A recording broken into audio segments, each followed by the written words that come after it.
What is going on? GamesDoneQuick Submissions Committee. So this is video number 2 of my submissions for Ratchet Deadlocked. This time, this is any percent. And this is by far the most unique category I have ever seen in a Ratchet and Clank game.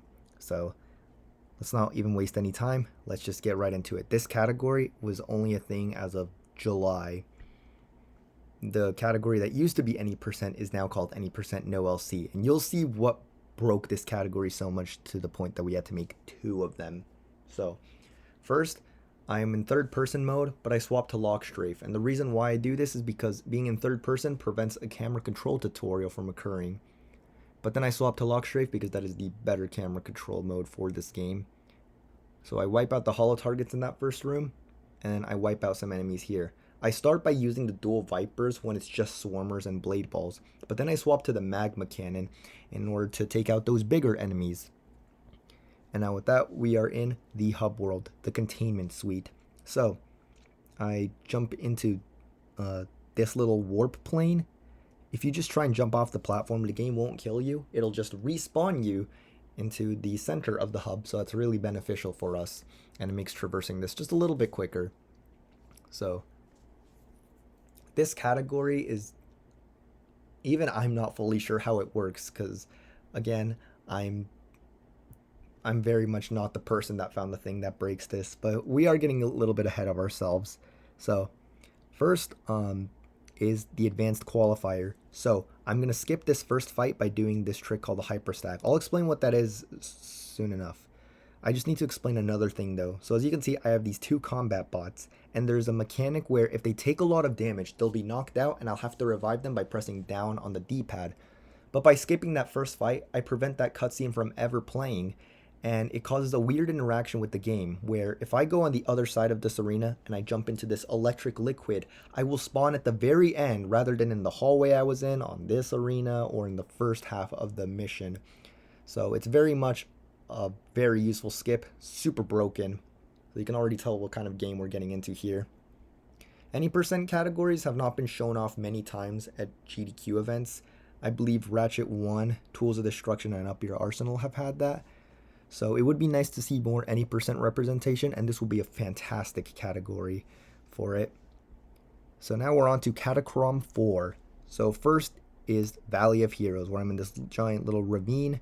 I'm destroying some enemies here. Weapon XP, unlike the any percent no LC category as well as some other Ratchet games, does not play a big part in the progression of this category. I'm only destroying enemies for bolts here. So the second challenge, I have to turn 3 bolt cranks, but I'm going to skip it with hyperstacks. So what exactly are hyperstacks? Well, Ratchet has a hyperstrike attack with his wrench where he kind of slams it in the air, and as he does it, as you can see right here, he gains just a tiny bit of height. Now if I go into the camera settings, which is the menu where I get to choose, like, do I have an inverted camera, will the quick select pause the game, vibration, what camera control, stuff like that, it resets Ratchet's state and cancels any animations he has. So once I unpause, he is not hyperstriking anymore, but I'm still able to input another hyperstrike, so I can do this infinitely to cross alongside gaps or gain a lot of height. So it's a really useful strat, really just broke this game in half when it was found in 2018. So this is all aboard the Landstalker. This is a cool little spider tank looking thing. It has these 6 mortars on the side of like its head, and we are using these to destroy these red orbs. We're charging it up to the maximum level. Here I was a little bit, I fluked it a little, but that's not a big deal. So the next challenge is going to be Rise Up. So this is just a quick little arena.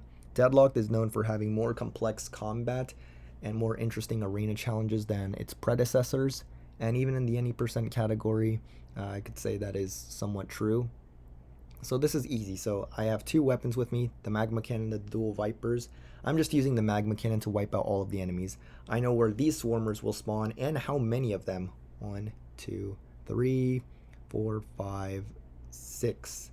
In the any percent category, it's not really that vital that you know how many are going to spawn or anything like that. It's more of a entry plus thing for me. So one little benefit here, one little thing that I'm going to try and do is I kind of want the zombies to group up a little bit if I can. It's not a big deal if I can't though. It's better to kill the zombie as soon as it's within range rather than try and wait for them to group up to kill them all at once. And I will have a lot of ammo, so that's never really a concern. So now, if you think to yourself, okay, I may want a deeper explanation of some of these challenges, don't worry, because you're going to get to see a few of these a few more times. Because we're about to get into some very interesting territory. So I'm going to set aside a file. So now I have a separate save file that is also on Catacrom 4. And now what I'm going to do is I'm going to go all the way back to the Dread Zone station. For some reason, the cursor was on the Vindicator tournament. I have no idea why. That's really strange. It never happens again in this category where the cursor's on a wrong planet. So now I'm going to the Dread Zone station. And we are once again going to be doing Advanced Qualifier. We'll once again be doing the same exact strategy of skipping the first fight, going into the Electric Liquid. But now you're going to see something very, very weird. Just watch carefully. As you can see right there, I loaded the file, but I'm still playing on the one that you saw me at during the start. I'm not on Catacrom 4. So the way this game works is there is a difficulty select. This game introduced difficulty options. On PlayStation 2, there's a little file select screen. There's 4 files. You select one. There will be a button that says like load file. You say yes, and then it'll ask you to select the difficulty. Once that's done, the game kind of is doing stuff with the memory card, and then you'll see the load screens. On PlayStation 3, the file is technically loaded before the difficulty select. So what you're seeing, because these loading screens are essentially a placeholder, this isn't really like, these loading screens are somewhat of a placeholder. Like the file is already active once you see the load complete screen in that little menu. So that difficulty right there, when they created the PlayStation 3 port of this game, they forgot to get rid of the option to press triangle there, and that is what is known as a load cancel, because you loaded the planet, but you canceled out of it. And for a brief period of time, we are in 2 files at once. The progress of one file will be carried over to another file. And when this was initially found in 2018, it saved like 30 minutes or so, 35 in the New Game Plus speedrun, and the New Game Plus category is now 6 minutes, whereas the New Game Plus category without it is about 37 for world record. But there wasn't much usage found in any percent, but now there is as of a few months ago. So I'll explain more of it in a moment. This is a challenge that we're only going to see once. This is Grist for the Mill. A lot of people remember this challenge because it has one of the best tracks in the game. The music just goes so hard here. In terms of an arena fight, it's pretty basic. There's a couple dropships that come in, and I am looking out for them, getting ready to destroy them. One little thing is one effect of the load cancel. So I could load cancel pretty much anytime I want and carry the progress of the file I'm on right now to the other. And I'll explain I'll explain a few things about the progression of this game in a moment. So right here, I'm kind of noticing I'm running out of ammo, and I thought, you know what? I'm going to try a little something. So what I do is I load cancel the file. I could have, like I said, I could have done this at the start, but I decide to wait. It doesn't really matter when you do it, as long as you do it before the challenge ends. And with that, I now have the ammo count of that Catacrom file that I load canceled. So now right here, I unlock Kronos. That's not supposed to happen. I'm not supposed to unlock it from Dread Zone, let alone from a Dread challenge. Or I guess maybe a Dread challenge on Serathos. But I'm here on Kronos. So I've just skipped I've skipped one entire planet, but repeating a similar process, I am going to skip another. So I've once again set aside a file, which when I say set aside a file, I mean save over a different file than the one I am currently using. And now I'm going to return to Catacrom 4 to do a different Dread challenge. This one's called Monuments of Death. So first, I'm going to load cancel my file instantly. And the reason I want to do this is because of something I'm about to do. So the first purchase that we make in this run is for a mod called the Shock mod. As you can see right here. I'm going to equip it onto both weapons. So now this mod exists on the Chronos file. So what this mod does is when you shoot an enemy, surrounding enemies will also take damage, and this can be used to quickly wipe entire groups of enemies. It is a very useful mod and is the only Omega mod that we purchased in the game. There are 8 of them. They all have really cool effects. There's like brainwashing, mini bomb, morph mods. So right here, I just want the bots to plant some bombs on these 3 monuments. There's a lot of leniency with how far away I can be from them once I have confirmed that they've planted the bombs, but you do still have to be within a certain distance. So if you're too far away, you'll have to like go back in order to trigger that cutscene that indicates that yes, the monument has been destroyed. Now right here, from here on out, so if you load cancel on anything that's not like the Dread Zone station, the game can crash once you complete the mission or once you try and load a new challenge. Also a beautiful appearance of Peter Griffin from Family Guy. So we will still have like the progress, I believe, but crashing the game obviously is slow because you have to wait for your PS3 to restart. It's not very nice. So as soon as we see the autosave prompt on the bottom right, we know that we are able to start loading the XMB. We hold the PlayStation button down, there's a little menu, and it just says like quit game, and then we reboot the game. Now we're gonna go onto Chronos, and now watch this. Go into the planets menu, and now we can go to the Adventure Tournament. So that is Early Avenger.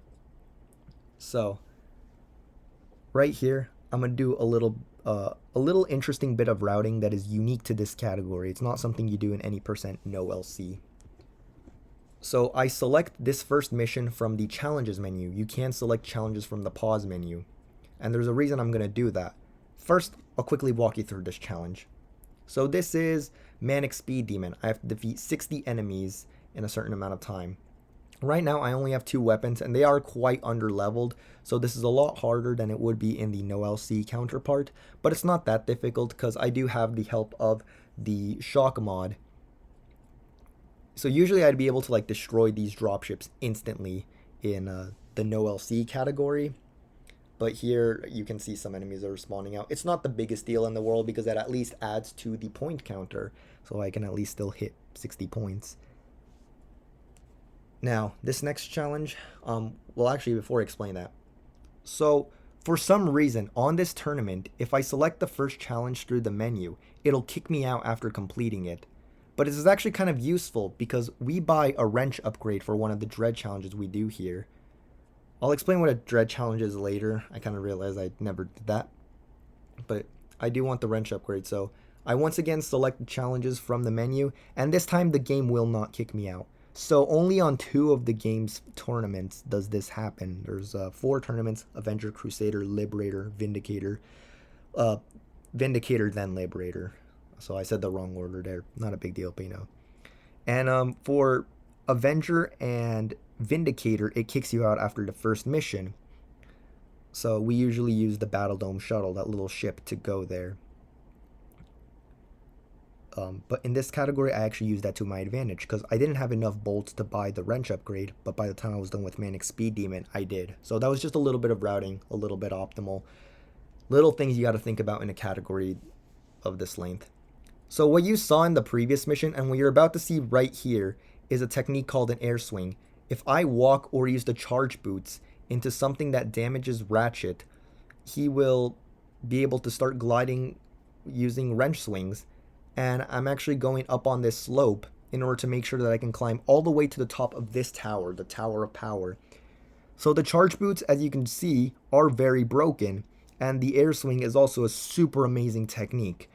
I'm really glad it exists. It actually changed the routing for the any % no LC category, and it skips a lot of segments that were otherwise not that fun to play through. Pretty much everything that it skips is something that wasn't that great and was somewhat of a hindrance to the speedrun, and it only made the game better. So yeah. So that is so much to talk about within like the 14.5 minutes we've got, but this category is just really broken. So now, this challenge is close and personal. I'm going to quickly set aside a file. I'm going to actually set it aside to a third file. So now I have to juggle between 3 files. Thankfully though, I created a Google Doc so that anyone that wants to get into running this category will know which file to use when. And the files, the save files, all have images of the planet that they're on. So on my Google Doc, it'll say something like, okay, load the Catacrom file, load the Meraxis file, and it's not like you're not going to know which one it is, because you just have to think, okay, there's 3 files, which one has the correct photo. So this is close and personal. The gimmick of this dread challenge is that I have to use the wrench. I can't use any other weapons. As a result, most of the enemies are just these small swarmers, these smaller turrets. Right there, I end my charge in the same way that I do the inputs for a hyperstack. So as I said before, the camera controls cancels Ratchet's animation, and with that I'm able to prematurely end the charges in a similar way to firing a weapon. So it's a little useful technique. I use that to get to the dropship before it could spawn too many enemies. I really like this mission. I think it's pretty fun. I think that it's cool trying to memorize the enemy spawns. I like that throwing the wrench is a strat that you got to think of, and throwing the wrench is pretty seamless and streamlined. You don't really stop in place to do it. It's not like as clunky as it is in like previous Ratchet and Clank games. So now that we've completed the Dread Challenge, we have unlocked Char and Oryxon. And now, if you thought the process of Early Avenger was broken, well, it's going to get even crazier. So now I'm going to go to Oryxon, and I'm going to start setting aside the file, and I'm going to just start doing a bunch of like load cancel stacking. So this split, EGS, that stands for Early Ghost Station. So it's basically a similar process to what we do for Early Avenger. So even I'm not 100% sure on how this works. Obviously, if this gets into JDQ, I will do my research so that I can provide the most accurate commentary possible. But I do have a kind of idea. So from here on out, I technically can unlock the Ghost Station, which is the penultimate level. There are 16 levels. The Ghost Station is level 15. And right now we have completed like 5 levels. Avenger was level 5. Char and Oryxon are 6 and 7. I could just go straight to the 15th level after completing the 5th. But I have to farm some dread points. And so what dread points are? So dread challenges. So each level is divided into different segments known as challenges. So for example, Catacrom 4 had 4 challenges. The one in the ravine, the one with the hyperstacks, the landstalker, and an arena. But then afterwards, there's a set of dread challenges, which are kind of like a bonus set. You don't have to do all of them, but you are required to do some of them. They each award a certain amount of points, and the game will only unlock the next planet after you have achieved that certain amount of points. So, the reason this is still advantageous to us in this category, sometimes we'll load stack using that challenge advanced qualifier that you saw me do, and you're going to see that challenge like 4 times, so don't worry that I'm not explaining the new strats that you're seeing. Since advanced qualifier unlocks a planet, we can kind of load cancel onto that. As well as the fact that dread challenges can unlock planets if, you have the right amount of dread points. So that's pretty much what we're going to be doing for the rest of the split. So I could technically turn this into a few smaller splits, and I do plan on doing that eventually. But, right now I just wanted to get to grips with the route first. This is the Big Sleep. So in this challenge, Ratchet is progressively losing health as the clock ticks. It's not a big deal though. We are playing on the easiest difficulty, Couch Potato. Right now, I'm just making sure my main focus for this first half, for the first 4 or so rounds, there are 3 dropships that will spawn in, and I have to make sure that I destroy them. Now, these enemies are super easy to destroy because I have the V4 magma cannon. And now I want to start a load cancel after I fired this weapon, the Ravager. So I press up on the D-pad, and my combat bots have this super powerful weapon that can destroy enemies easily, the Ravager. And I obviously want that because I want to maintain it. So something weird about the Ravager. I'm going to skip that upgrade animation, by the way.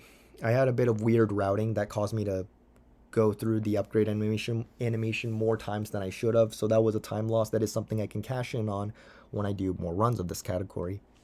So the Ravager, a little spoiler warning, is used for the final boss of the game, Gleam and Vox. the Ravager is filled up as you defeat more enemies. So I have to be careful when I use it because I don't really have a lot of time to fight enemies, at least on the file that has all the progress being made throughout the game. So I have to be very careful when I use my Ravagers. I am able to use it every now and then do a load cancel right after, which will instantly refill the Ravager. So load cancels not only allow you to track progress from one file to another, but they will also change certain attributes of the file that you're currently playing on. So right now I have basically completed Orcs on, at least the game thinks I have, and now I'm going to complete Char. I'm not actually sure why we have to do them in this order. I don't know why I can't do Char first. The person that found this strat, Robo, would probably know. She's the one that engineered this route. She's a very talented strat hunter. She's found a lot of broken stuff. In fact, one thing that she actually found is similar to this technique, to the load cancel, but it's in Ratchet and Clank Up Your Arsenal, which I'll explain in a moment, since I got a bit of time. First, though, I'm instantly load canceling this the char file, and the reason for that is because on the file that I'm on Catacrom, I don't have the charge boots.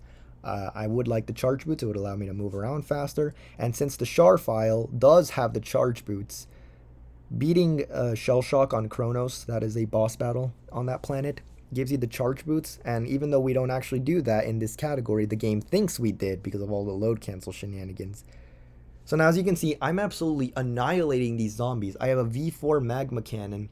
The shock mod is making it a lot easier to destroy some of them. That dropship was instantly wiped out. And now, assuming the zombie is close enough to me, instead of 2 hits of the magma cannon, I only need to deal 1 hit of damage. So once this challenge is complete, I once again have to quit to the XMB.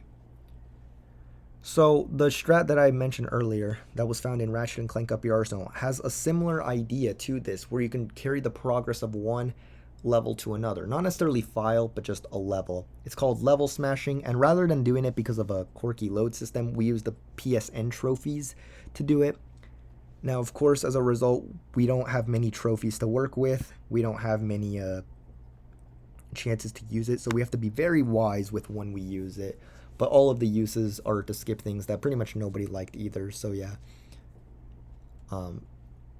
In case you haven't noticed, I am also a very prominent speedrunner of Ratchet and Clank Up Your Arsenal. That game, as well as this one, are my 2 main speed games. So I do see like a few parallels to them. So I guess I should explain the new advanced qualifier and how it's changed. So first, I do something called pause tech. So this was originally found in Ratchet 2. So to explain a little bit of Ratchet 2, the PlayStation 3 version of that game has patched charge boots. So it was a very unpopular version for many years to run on.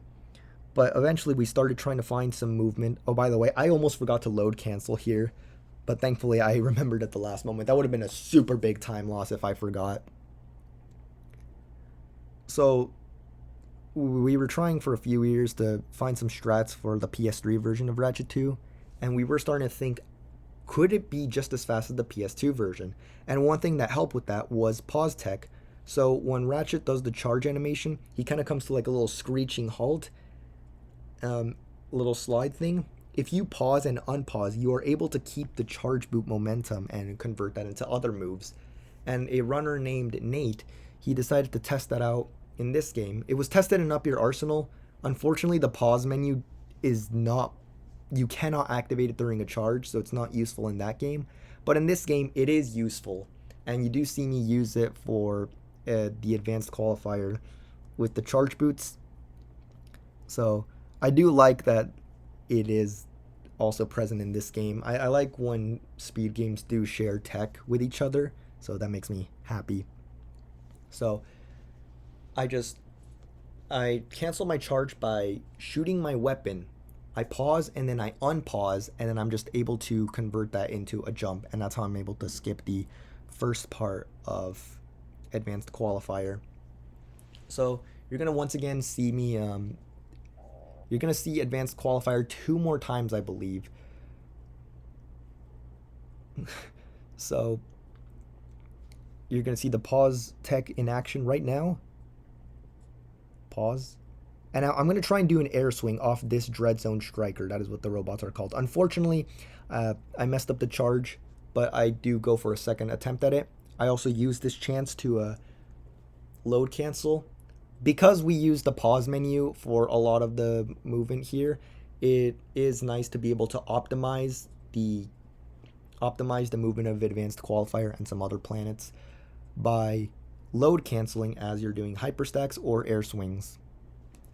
So those Dread Zone Strikers, though, the way they fire their guns is basically RNG, but the RNG doesn't really matter because as you land in that hallway, if you charge as soon as you are there, then no matter where the Dread Zone bots shoot, you're going to be so close to them that it's not going to matter. They're still going to hit you anyways. You'll be able to do the air swing.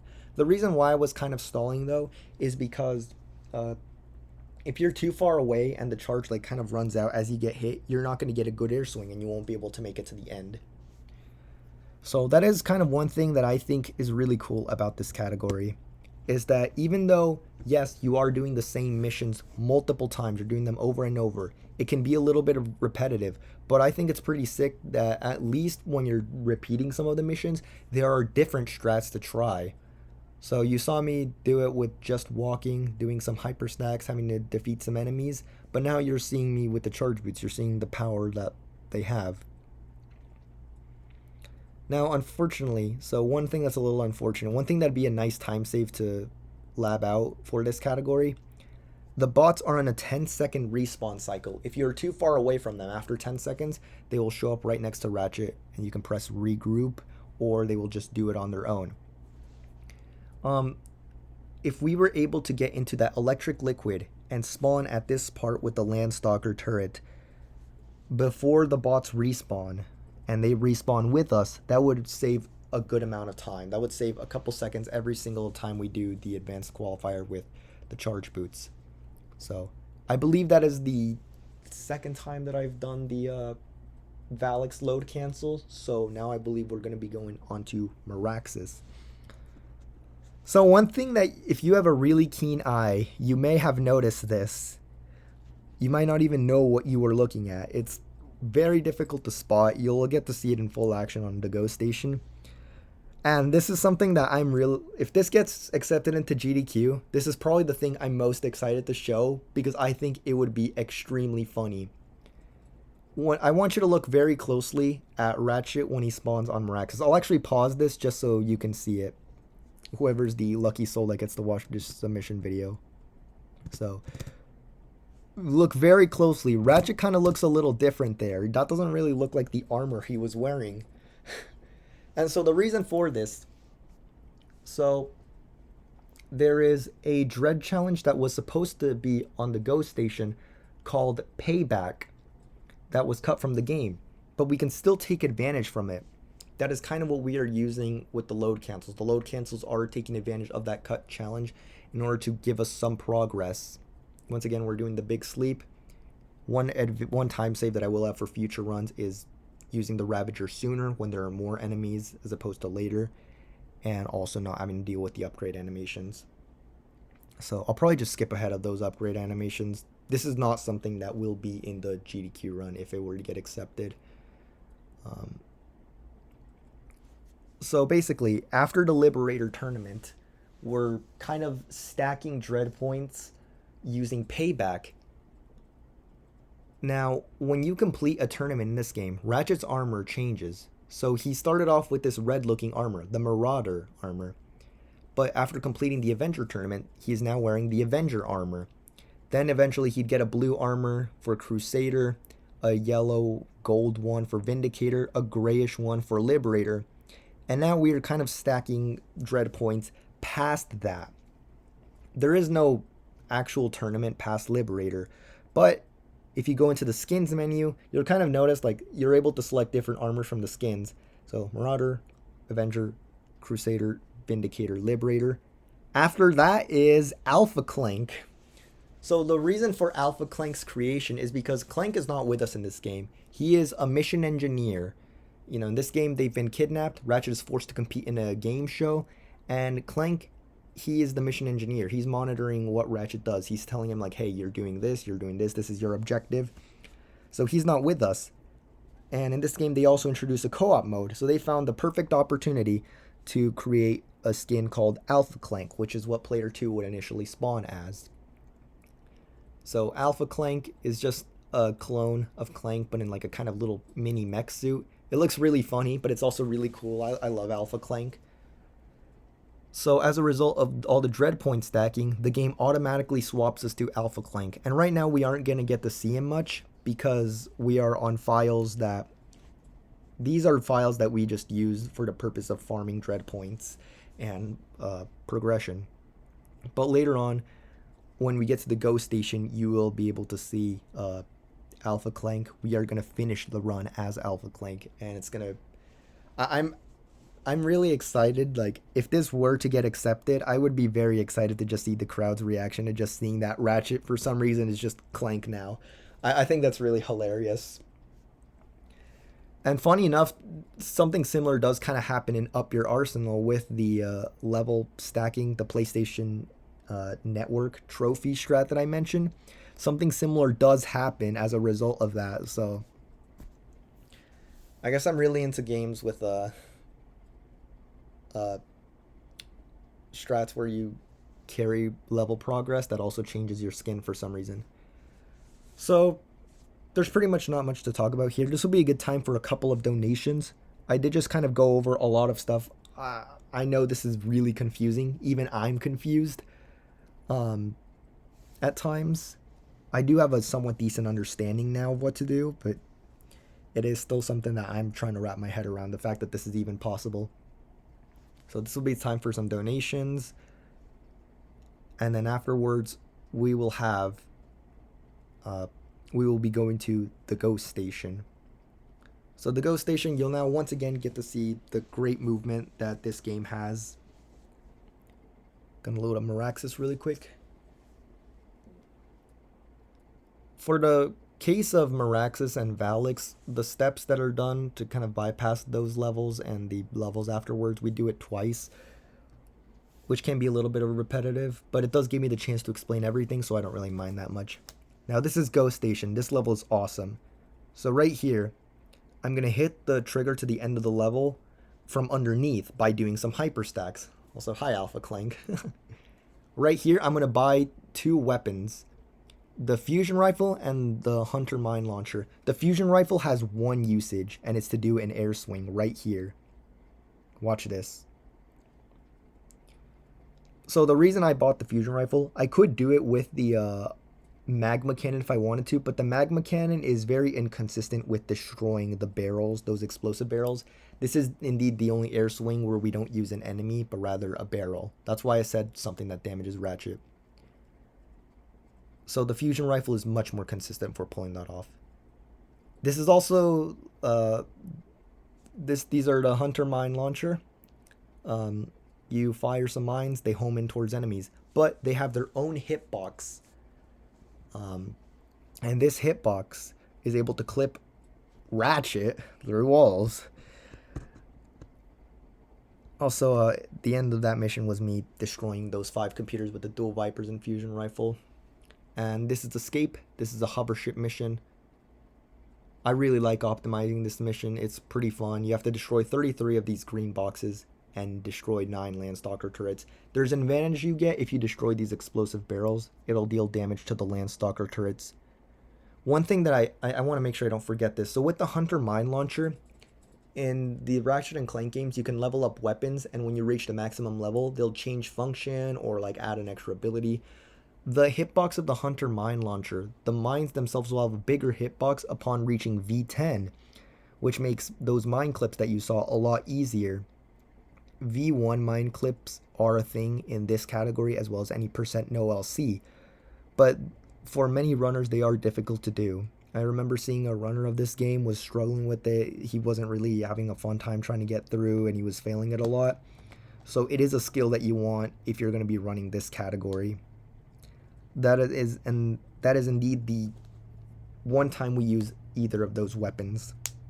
So some Ratchet and Clank any percent categories, we do get like weapons just for like 1 or 2 uses, but it's usually only one weapon where that happens. It's like this weapon, we only buy it for like 1 usage. In Deadlocked, any percent, we have 2. So now this is the final level, the Dread Zone Station interior. And if you thought we were done with the load canceling stuff, oh, you're wrong. We get one last we have one last skip to do. So we're once again going to load this Catacrom file. And now we're actually going to repeat this with a challenge that you actually haven't seen a second time. You've only seen this challenge one time. We will be doing the challenge all aboard the Landstalker.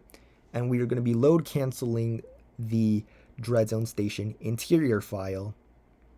So one little time save that could potentially come from this.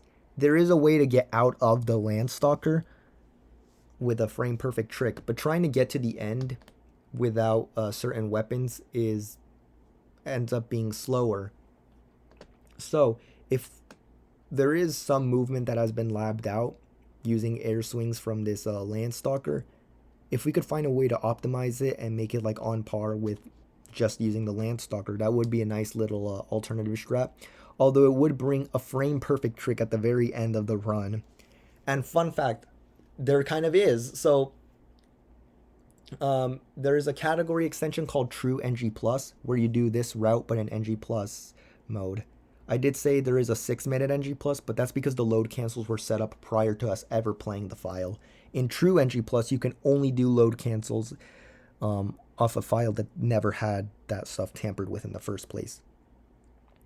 And we do have the right weapons we need, so we are able to do the Landstalker skip and have it save time, which puts a frame perfect trick at the end of the run. But it's like a 16-minute category, so it's not the worst thing, but still, definitely something it's like, okay, game, please cooperate with me. So as a result of this load cancel, we have skipped the 3 missions that we have to do on the Dread Zone Station interior, and we can go to fighting Gleam and Vox. Funny enough, one of the challenges didn't even show up in the menu for whatever reason. So now the game has one final gift to give us. So with fighting Gleam and Vox, our weapons are really weak. None of our weapons do a lot of damage. Look at the magma cannon. But you know what does do damage? The Ravager from the bots. So in this time, we are load canceling the same file that we are playing on. We're not load canceling a different file. We are load canceling this file over and over, spamming as many Ravagers as we can, because those do a lot of damage to Vox. We are still using the magma cannon because it is nice to just have a bit of extra damage. Right here, I wasn't fully sure like when to start like the load cancels, but I did get a gold yesterday in which I correctly optimized my Ravager usage proportionate to the load cancels. So this is certainly the most unique strat that we found for defeating the final boss. Because in other categories, we just have the Scorpion Flail. In this category, we don't have that. Although now I am realizing that could be a strat. That could be something that I should mess around with. I think I'll try seeing, like, can we buy the Scorpion Flail and using that on Vox. We do have the bolts for it. So now right here, I don't need to do any more load cancels. Fired a Ravager, used the magma cannon, and time. That is Ratchet Deadlocked any percent. So when I was doing when I was like kind of looking over this run, thinking like, okay, what am I gonna say? I was actually a little like concerned that maybe the category would be too repetitive and I'd have a lot of downtime where I just explain nothing. But as it turns out, no. There is still so much to explain, and there's only like one bit of downtime where I just can't explain, or like I have nothing to explain. This category is really cool. This category is really like interesting. It's one of the most unique categories I've ever seen. You have a little bit of cool movement, you do have some fun combat, but the fact that like it's so broken the way it is what makes this category like super interesting. One of the most interesting categories I've ever played in the Ratchet series. So to the GDQ staff, I do hope you consider this game in category. I would really like to show it off. This game means a lot to me, and the last time this game's been shown off at an event was about 7 years ago, so I think it is time for this game to make a comeback. So thank you again for watching this video, and I hope you have a good rest of your day, and I'll see you for the third video for any percent no LC. Peace.